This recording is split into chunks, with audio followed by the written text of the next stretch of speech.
झणझणीत हिरव्या मुगाची डाळ असेल गावरान पद्धतीची, घरी काही भाजीपाला नसेल तर आवर्जून मी हीच डाळ करत असते।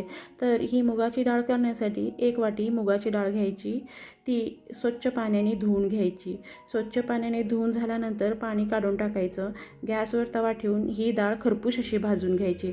खरपूस अशी डाळ भाजल्याने डाळीला खूपच छान चव येते, म्हणून ही डाळ खरपूस अशी भाजून घ्यायची।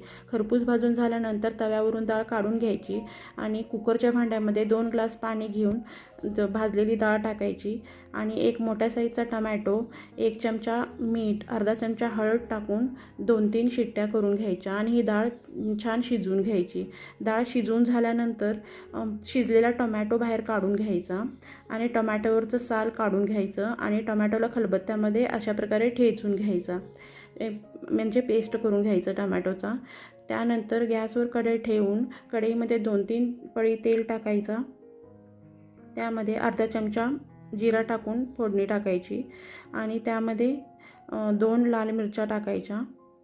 तुम्ही हिरवी मिरच्यासुद्धा यूज करू शकता, जर लाल मिरची नसेल तर हिरवी मिरची यूज करू शकता। त्यानंतर 2 बारीक चिरलेला कांदा टाकून छान लालसर असा भाजून घ्यायचा। लालसर भाजून झाल्यानंतर 1 चमचा लसूण टाकायचा, लसूणचं पेस्ट टाकायचं आणि परतून घ्यायचा। त्यानंतर शिजलेली डाळ टाकायची आणि छान मिक्स करून घ्यायची। त्यामध्ये 1 चमचा गरम मसाला, 1 चमचा धनिया पावडर आणि 3 चमचा लाल मिरची पावडर टाकून छान मिक्स करून घ्यायचं। मिक्स झाल्यानंतर त्यामध्ये 1 ग्लास पाणी, थोडी कोथिंबीर आणि ठेचून घेतलेला टोमॅटो टाकून 5 मिनिट ही डाळ शिजवून घ्यायची। तर झणझणीत ही हिरव्या मुगाची डाळ तयार आहे करून। तुम्हाला ही रेसिपी कशी वाटली नक्की कमेंट करून सांगा। व्हिडिओ आवडला असेल तर लाईक करा, शेअर करा आणि सबस्क्राईब करा।